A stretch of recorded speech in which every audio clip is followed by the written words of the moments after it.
Movie की शुरुआत 16वें दशक में होती है, जहाँ पे एक स्पेनिश एक्सप्लोरर अगोरा अपने कुछ लोगों के साथ अमेज़न के जंगलों में रहस्यमय ट्री ऑफ लाइफ की तलाश में निकल पड़ा था। ट्री ऑफ लाइफ जो किसी भी बीमारी श्राप को तोड़ सकता है, जिसका लोकेशन आज तक किसी को भी नहीं पता।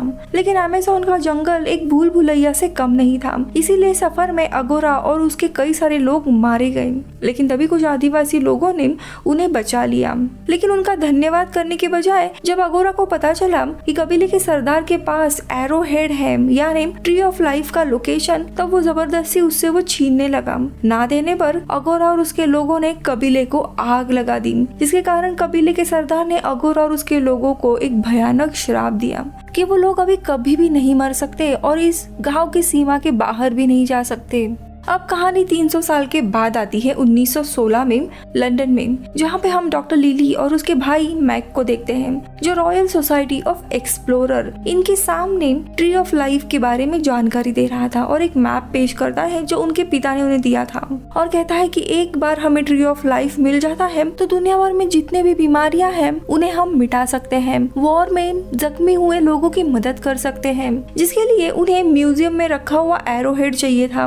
लेकिन लिली की रिक्वेस्ट ये लोग खारिज करते हैं, क्योंकि उनका मानना था कि ट्री ऑफ लाइफ जैसी कोई भी चीज एग्जिस्ट नहीं करती। अब ये सुनते ही लिली चुपके से वहाँ से निकलती है और पीछे साइड जो म्यूजियम था वहाँ जाती है।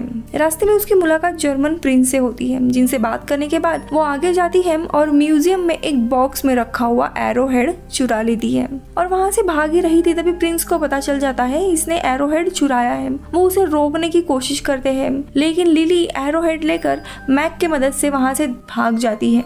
ये सब देख प्रिंस को भी काफी गुस्सा आता है, क्योंकि वो भी एरो हेड लेने के लिए ही वहाँ आया था।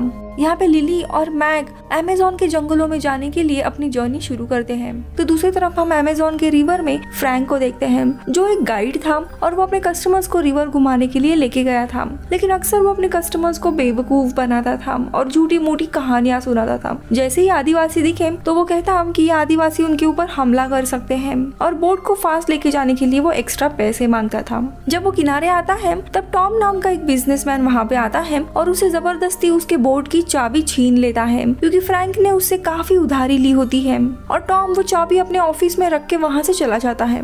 यहाँ पे हम लिली और मैक को भी उसी स्टेशन पे उतरते हुए देखते हैं और वो सीधा टॉम के ऑफिस में चले जाते हैं, क्योंकि उन्हें गाइड की तलाश थी ट्री ऑफ लाइफ को ढूंढने के लिए।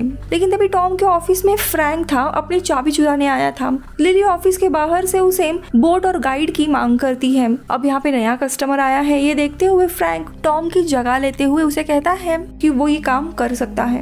अब फ्रैंक जाने के लिए तो रेडी होता है, लेकिन आगे वो कहता है कि उसकी बोट की चाबी सामने के बॉक्स में फंसी हुई है, वो निकालने के लिए उसे मदद चाहिए। अब लिली, जो कि कोई भी लॉक खोलने में माहिर थी, वो बॉक्स एक झटके में ओपन करती है और उसकी चाबी उसे दे देती है, और दोनों भी पैसे की बात करने के लिए नीचे आते हैं। लेकिन तभी मैक असली टॉम को लेकर वहाँ आता है, जिसे देख लिली समझ जाती है कि ये फ्रैंक टॉम नहीं है और गुस्सा करती है। लेकिन फ्रैंक उसे कहता है कि देखो ये जंगल काफी खतरनाक है और इसे एक बहादुर इंसान की जरूरत पड़ेगी, पैसे कम लो लेकिन उसी को लेके जाओ। अब इनकी ये बातचीत हो ही रही थी, तभी वहाँ पर अचानक से एक तेंदुआ आ जाता है और वो टॉम पर हमला करता है। लेकिन फ्रैंक बड़ी बहादुरी से उसे रोकता है और मीट का एक टुकड़ा देकर उसे वहाँ से भगा देता है। ये देख लिली समझ जाती है कि फ्रैंक सही आदमी होगा उसकी जर्नी के लिए, और वो अपना सौदा पक्का करके फ्रैंक के बोट में अपना सामान रखने के लिए चली जाती है। और तभी हम देखते हैं ये तेंदुआ दरअसल फ्रैंक का ही पालतू था। यहाँ पे लिली जब सामान रख रही थी तब अचानक से एक आदमी उसे किडनैप कर लेता है और एक बॉक्स में बंद करता है। लिली वो लॉक खोलने की कोशिश करने लगती है, तो वही फ्रैंक और मैक दोनों भी लिली को ढूंढ ही रहे थे। तभी वहाँ पे टॉम के लोग आते हैं फ्रैंक पर हमला करने के लिए। ये देख फ्रैंक मैक को लेकर बोट अपनी चालू करता है। यहाँ पे लिली लॉक खोल के बाहर आती है और लोगों से फाइट करने लगती है। फ्रैंक की नजर उस पर जाती है और वो अपने बोट को किनारे पे लगाता है और लिली को बचा लेता है, और दोनों भी बोट पे आने के लिए लगते हैं। फ्रैंक तैरते हुए आता है तो वही लिली रस्सी से स्लाइड होते हुए बोट पर आती है, क्योंकि उसे तैरना नहीं आ रहा था। अब फ्रैंक उसे पूछता है कि तुम पर किस लोगों ने हमला किया था, तो लिली कहती है मुझे खुद पता नहीं है। तो वही हम उस आदमी को देखते हैं जिसे लिली ने किडनैप किया था। वो आदमी और कोई नहीं बल्कि प्रिंस का ही आदमी था, जो लिली से एरो हेड चुराना चाहता था। और ये लोग और कोई नहीं बल्कि उसी जगह पे एक सबमरीन में थे। उनका प्लान चौपट हुआ था, इसीलिए प्रिंस सीधा अपने सबमरीन को बाहर निकालता है और फ्रैंक के बोट एयरपोर्ट पर पहले गोली और बाद में एक मिसाइल लॉन्च कर देता है, लेकिन फ्रैंक बड़ी चालाकी से वहाँ से बचते हुए निकल लेता है और तीनों भी सुरक्षित अपना सफर शुरू करते हैं। लिली अपने सामान से कैमरा निकालती है। उस समय के लिए कैमरा काफी नई चीज थी और फ्रैंक ने देखा नहीं था, इसीलिए लिली उसके और वो लिली के काफी सारे फोटो निकालता है। इनका सफर चल ही रहा था तभी इनके सामने दो रास्ते आ जाते हैं। तभी फ्रैंक बताता है कि लेफ्ट का रास्ता सही रहेगा क्योंकि राइट में काफी सारे खतरे हैं, लेकिन लिली उसकी बात नहीं मानती है और ना चाहते हुए भी उन्हें राइट की तरफ जाना पड़ता है।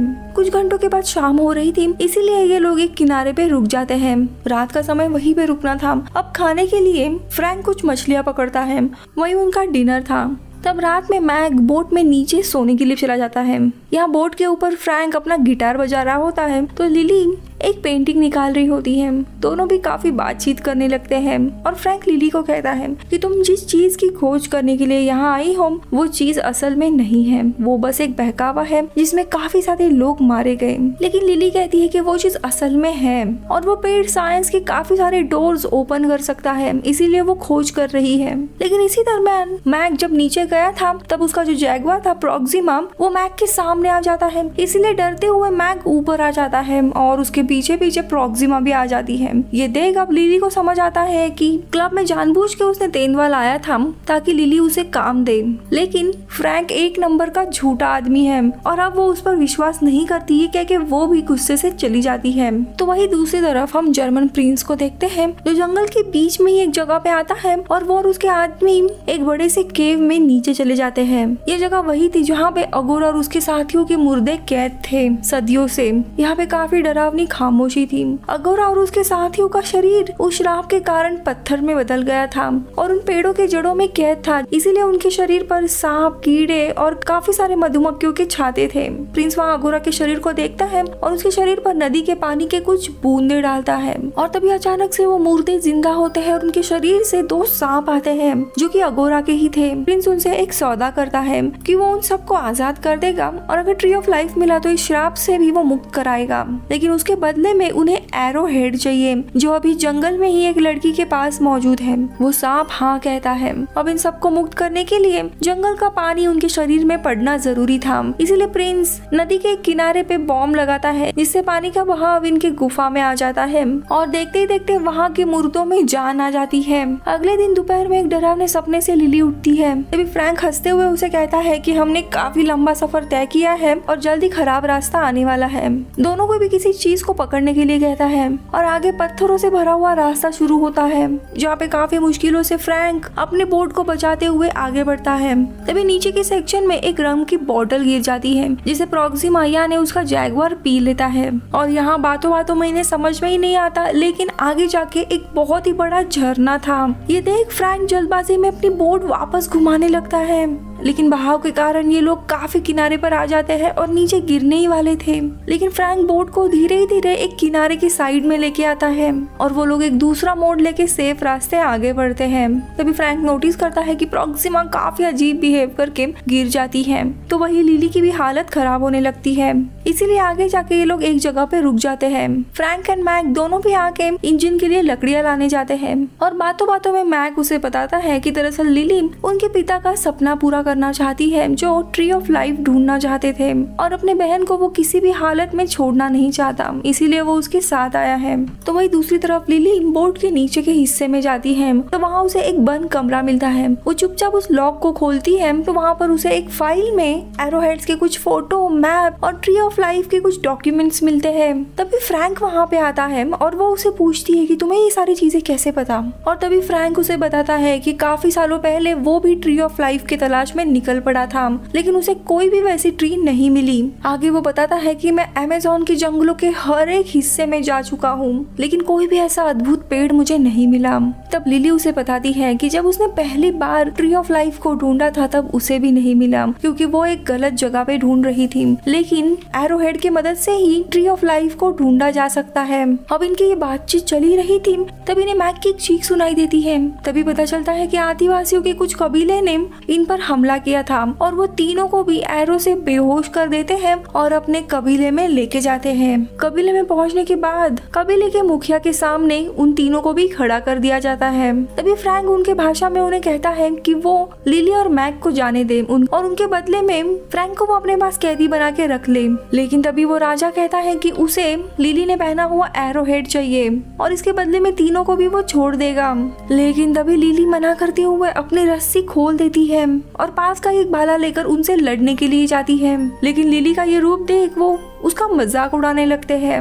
लेकिन तभी वहाँ पर जो लीडर रहती है वो अपना नकाब खोलती है। वो ट्रेडर सैम रहती है, ट्राइब की फीमेल लीडर। और यहाँ पे रिवील होता है कि दरअसल ये पूरा फ्रैंक का ही सेटअप था। ये आदिवासी कोई कैनिबल्स नहीं थे। फ्रैंक को एरोहेड चाहिए था, इसीलिए वो लिली और मैक को ब्लैकमेल कर रहा था। अब ये सुनते ही लिली को काफी गुस्सा आता है और वो फ्रैंक को एक पंच मार के वहाँ से जाती है। आगे जाने पर लीडर सैम एरोहेड को देखती है। उनके भाषा में कुछ चीजें लिखी हुई थी, वो लिली को पढ़ के सुनाती है कि ट्री ऑफ लाइफ उसे हार्ट ऑफ सर्पेंट में मिलेगा और ट्री तभी ब्लूम करती है जब टीयर्स ऑफ मून होंगे, यानी पूर्णिमा के रात जब चांद की रोशनी जब उस पेड़ पे गिरेगी तभी वो ब्लूम करेगा। और अगले 2 दिन के बाद ही वो रात आने वाली थी। लिली हार्ट ऑफ सर्पेंट को मैप में ढूंढ लेती है। अब लिली डिसाइड करती है अगले ही दिन वो अपने भाई के साथ वहाँ जाने के लिए रवाना होगी। तभी फ्रैंक उसे कहता है कि वो उसके बिना वहाँ से जिंदा वापस ही नहीं आ सकती। लेकिन लिली को उसके ऊपर जरा सा भी भरोसा नहीं था, इसीलिए उसे उसके असाइनमेंट के पैसे देकर जाने के लिए कहती है। उसी रात मैक आदिवासियों के साथ था। अब वो उसे अपना कलर लगाते हैं, लेकिन वो परमानेंट कलर रहता है जिसे जाने के लिए अब कुछ साल लगने वाले थे। रात के समय में जब सब लोग सोए हुए थे तब और देखते ही देखते अगोर और उसके लोगों का कबीले के ऊपर हमला होता है। और तभी हम अगोर और उसके लोगों को देखते हैं। किसी के आसपास मधुमक्खियां घूम रही थी तो किसी के मुंह से सांप आ रहे थे, तो वही किसी का पूरा शरीर पेड़ की जड़ें थी। वो कबीले के लोगों को मार ही रहा था। तभी लिली उसके सामने आ जाती है। तभी अगोर का एक आदमी उसे पकड़ लेता है। फ्रैंक उसे लड़ने के लिए आता है और तभी लिली वहाँ से भागती है। फ्रैंक जब कबीले के लोगों को बचा ही रहा था तभी उनमें से ही एक आदमी आकर लिली से एरोहेड चुरा लेता है और अगोर के लोग वहाँ से भागने लगते हैं। ये देखते हुए फ्रैंक अगोर को रोकते हुए उससे लड़ने लगता है। फ्रैंक उससे एरोहेड तो ले लेता है लेकिन और उसको एक तलवार मारता है जो उसके शरीर के आर पार चली जाती है और फ्रैंक पेड़ से नीचे गिरता है।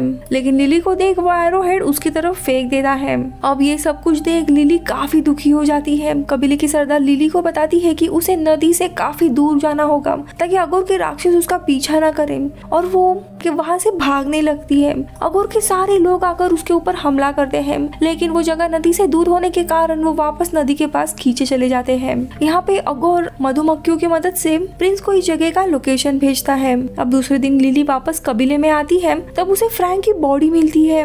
वो फ्रैंक को उठाती है। तभी सैम और मैक भी वहाँ आते हैं और मैक ये देख डर जाता है क्योंकि वो तलवार अभी भी उसके शरीर के आर पार थी। लेकिन हैरानी की बात ये कि उसके शरीर से खून की एक बूंद नहीं आ रही थी। ये देख लिली भी पैनिक होने लगती है, लेकिन तभी उसे शांत करते हुए फ्रैंक कहता है कि वो ठीक है और वो दरअसल 400 साल से जिंदा है। फ्रैंक कहता है कि उन्हें सब कुछ वो बता देगा, लेकिन उसके शरीर की तलवार निकाले। फिर लिली काफी मुश्किल से वो तलवार निकालती है। थोड़ी देर के बाद फ्रैंक आगे जाने की बात करता है। अब पिछले रात के हमले के बाद लिली को अपने भाई की जान खतरे में नहीं डालनी थी, इसीलिए वो उसे कबीले में ही रहने के लिए कहती है और वो जल्द ही वापस लौट आएगी कहकर फ्रैंक के साथ अगले सफर के लिए निकल पड़ती है। तो दूसरी तरफ हम प्रिंस को देखते हैं। वो बीज आके उसे एगोर का मैसेज देती है और प्रिंस को इस कबीले का लोकेशन मिल जाता है। तो वही बोर्ड पर फ्रैंक लिली को बताता है कि उसका नाम फ्रांसिस है और 400 साल पहले वो भी अगोर के साथ काम करता था। दोनों काफी अच्छे दोस्त थे और अगोर की बेटी एना काफी बीमार थी और उसी के लिए ट्री ऑफ लाइफ की तलाश में ये सब लोग चल बसे थे अमेज़न के जंगलों में। लेकिन काफी महीनों की खोज के बावजूद उन्हें ट्री ऑफ लाइफ मिला नहीं और इस जंगल के सारे मैप्स फ्रैंक ने ही बनाए थे। और लिली समझ जाती है कि उसका मैप भी दरअसल फ्रैंक ने ही बनाया है और लिली उसके काम की काफी तारीफ करते हुए उसे थैंक यू कहती है। फ्रैंक आगे बताता है कई महीनों तक भटकने के बाद एक एक करके उनके सिपाही मरने लगे और तभी उन्हें आदिवासी लोग मिले और कबीले के राजा और उनकी बेटी ने ट्री ऑफ लाइफ के मदद से इन सबको बचाया था। अब यहाँ पे अगोर को अपने बेटी के लिए ट्री ऑफ लाइफ चाहिए था, लेकिन कबीले के सरदार ने देने से इनकार कर दिया। इसलिए अगोर ने उस सरदार को मार के पूरे गांव को उसके लोग तबाह करने लगे। ये सब कुछ देखते हुए फ्रैंक अगोर को रोकते हुए गांव वालों की मदद करने जाता है, लेकिन अगोर फ्रैंक को भी चाकू मारता है। लेकिन पूरा कबीला तबाह हो गया था, इसलिए कबीले का सरदार मरते हुए इन सब को श्राप देता है। श्राप के कारण ये लोग अभी कभी भी जंगल से दूर नहीं जा सकते थे, और अगर वे लोग पानी से दूर गए तो उनका शरीर पत्थर का बन जाएगा, और इसी श्राप के चलते ये कोई भी मर नहीं पाते। यहाँ पे फ्रैंक और अगोर काफी सालों तक एक दूसरे से लड़ रहे थे। इन दोनों की लड़ाई के दौरान एक दिन फ्रैंक इनको चकमा देकर एक नीचे की गुफा में डाल देता है। अब वो गुफा जंगल के पानी से दूर होने के कारण धीरे धीरे सबका शरीर पत्थर में बदलने लगता है, और वहाँ पर वो लोग कैद हो जाते हैं। यहाँ पे फ्रैंक अकेला ही था, तब वो नदी के किनारे पर ही रहने लगता है, और धीरे धीरे लोगों के साथ मिलकर आसपास के गांव और वो पूरा शहर बसाने लगता है। फिर उसने एक बोट बनाई थी जिसे वो अपने कस्टमर्स को लेकर अमेज़न के जंगलों में घुमाता था, और इसी तरह उसने अमेज़न का पूरा चप्पा चप्पा छान मारा था, लेकिन ट्री ऑफ लाइफ उसे नहीं मिला। इसके अलावा उसने हमेशा अपने जानवरों को पाला था और सबको प्रोक्सिमा यही नाम दिया था। वही दूसरी तरफ सैम मैक के साथ कबीले के लिए खाना ढूंढने के लिए गई थी, लेकिन तभी वहाँ पे प्रिंस आ जाता है और मैक को पकड़ लेता है। अब प्रिंस मैक को कैदी बनाकर उसे ब्लैकमेल करके उसके बहन का लोकेशन लेता है, वरना वो कबीले को उड़ा देगा। अब ना चाहते हुए भी मैक को लिली कहाँ गई है ये सब बताना पड़ता है। अब यहाँ पे लिली और मैक अगले दिन हार्ट ऑफ सर्पेंट इस जगह पे पहुँच जाती है, लेकिन वहाँ पे बस एक झरना होता है। लेकिन तभी फ्रैंक को नीचे एक जमीन का टुकड़ा दिखाई देता है। वो पानी के नीचे जाता है और उसे एक रास्ता मिलता है। वो वापस आके कहता है कि ये रास्ते से आगे मैं नहीं जा सकता, लिली को ही जाना पड़ेगा। लेकिन लिली को स्विमिंग करना नहीं आता था, इसीलिए वो कतराती है। लेकिन फ्रैंक उसे उसके ऊपर भरोसा रखने के लिए कहता है, और फिर दोनों भी पानी में चले जाते हैं। और तभी फ्रैंक लिली को एक जगह का पत्थर हिलाने के लिए कहता है। लिली आगे बढ़ती है और गलती से एक जगह पे पैर रखने के कारण दोनों के बीच का रास्ता बंद हो जाता है, और लिली पैनिक होने लगती है। लेकिन फ्रैंक उसे शांत रहने के लिए कहता है और उसे ऑक्सीजन देने के लिए वो उसे किस करता है। फिर लिली वहाँ पे वापस जाकर पत्थर को हिलाने लगती है, तो वही फ्रैंक पर मछलियों का हमला होता है और उनसे वो जूझ रहा था। फिर काफी जोरों से वो उस पत्थर को नीचे खींच लेती है, और जो झरने का पानी नीचे आ रहा था वो बंद हो जाता है, और देखते ही देखते लिली बेहोश हो जाती है। और देखते ही देखते उस जगह का पानी कम होने लगता है, और वहाँ पे पूरा का पूरा एक शहर सामने आता है, और फ्रैंक लिली को बचा लेता है। दोनों भी उस जगह को देख काफी खुश थे, और जल्दी उसका श्राप भी टूटने वाला था। लेकिन तभी मायूस होकर फ्रैंक कहता है कि वो इस जिंदगी से परेशान हो गया है, और अब वो जल्दी ही इस जिंदगी को छोड़ना चाहता है। ये सुन लिली उसके ऊपर भड़क जाती है और उसे कहती है कि वो उसे पसंद करने लगी है, और वो चाहती है कि वो दोनों भी साथ रहे। लेकिन तब तक वहाँ पे प्रिंस आ जाता है अपनी सबमरीन लेके। अब प्रिंस उसे मारने की धमकी देकर लिली से एरोहेड ले लेता है। प्रिंस और उसके सारे लोग फ्रैंक के बोट में आकर आगे बढ़ते हैं। आगे की जगह में बहुत ही अंधेरा था, बहुत ही बड़ा सूखा पेड़ था जिसके ऊपर चांद की रोशनी गिर रही थी, लेकिन इसके बावजूद उस पेड़ में कुछ भी नहीं हो रहा था। प्रिंस को जल्दी समझ आता है कि यहाँ पे एक पजल है। वो फ्रैंक और लिली को ये पजल सॉल्व करने के लिए कहता है। फ्रैंक मानता है, लेकिन उसके बदले में उसे एक पत्ता देने की मांग करता है, जिसपे प्रिंस तैयार होता है। फिर वो फ्रैंक और लिली को लेकर आगे बढ़ता है, और वे लोग एक पत्थर के पास पहुँचते हैं। उस पत्थर पर फ्रैंक को एरोहेड की एक जगह दिखती है, लेकिन उसे वहाँ पर लगाने के बावजूद कुछ भी नहीं हो रहा था। लिली जब उस जगह के निशान देखने लगती है, तब उसे एक और खाली जगह दिखाई देती है। तभी वो वापस एरोहेड को, और उसे खोलने के बाद उसे अंदर एक चमकने वाला पत्थर मिलता है, जो कि वो दूसरे गैप में लगाती है, और फ्रैंक पहले गैप पर एरोहेड लगाता है, और चांद की रोशनी भी पेड़ पर गिरती है, और इसी की तरह पूरा पेड़ झगमगा उठता है। काफी सारे गुलाबी रंग के पत्ते और फूल आते हैं।